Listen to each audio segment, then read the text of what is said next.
Hello everyone, this is Suman. Welcome back to my channel.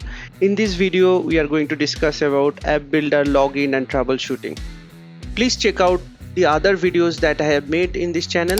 In this channel, we talk about Adobe Commerce App Builder and new technologies. Let's understand the login and troubleshooting in App Builder action. To implement logger in the App Builder action, what you have to do is that you have to include the AIO SDK in the App Builder action, and you have to create an object, and then on top of the logger object, you have to call info method or error method or warn method and provide the message you want to display. Here's the option to define the prefix. So in my case, my sample app is the prefix of the logger. So whatever getting logged, my sample app would be always be prefixed. We can also define the logs in the configuration label. So in app config YML, we can define the log label, and we can utilize those log label in the app builder action using the params.log label. Next, we have defined the logs. Now how we can check the logs? So if you are running AIO app dev, the logs are immediately visible in the console. If you are running AIO app run, the logs are visible in the console, but it will have some delays in the response. For a deployed app, you can check the logs using the AIO app logs or AIO runtime logs. This command having a trail support or watch support, so that it can continuously give you the latest logs.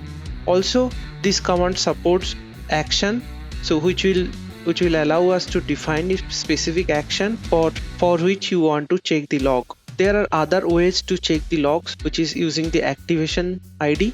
So activation is the process which execute and manage the action.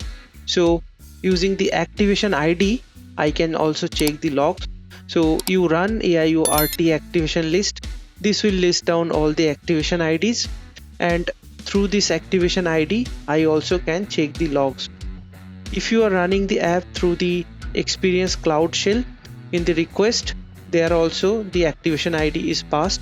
Through that activation ID, you also can debug the logs. In the developer console, if you open any events and if you see any failed response, suppose for 500 or 400, in the response body you also have the activation ID, and through that activation ID you can debug the logs. Now let's understand what is log forwarding. So log forwarding allows App Builder to forward the logs to the external system like Splunk, New Relic, Azure, etc. So before configuring log forwarding, let's understand why we need log forwarding. So App Builder's default log mechanism is through Adobe IO runtime. Adobe IO runtime log having a specific rule. Suppose you are using AIO app dev, the logs are immediately displayed and in the console. And during development time, this approach is quite good. But if you are deploying your app to the stage and the production, and you have so many requests, and that time using the console logs, it's tricky to find out what exactly is happening. So in that case, it is ideal to forward the logs to the external system. On the other hand, the Adobe IO runtime logs only the failed actions, failed request, or the asynchronous activities. So if you have a synchronous call and it is a successful, and you have some logs in your action code, so those things would not be logged in the Adobe IO runtime. So in that case, you have to configure, or it is recommended to configure the log forwarding. To configure log forwarding, you have to run this command AIO app config set log forwarding. This command will give you a different option to set for log forwarding. For this example, if I select New Relic, it will ask for the base URL and the license key. So if you are using the US based New Relic instance, so in that case your base URL would be log.api newrelic.com/log/v1.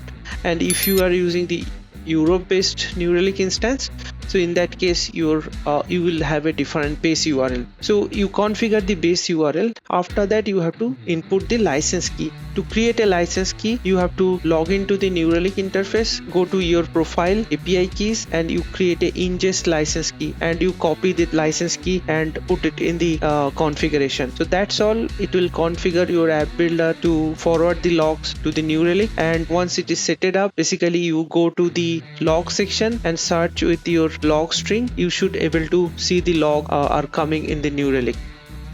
That's all in this video. Hope the information was useful. If you have any clarification, any doubt, please feel free to reach out.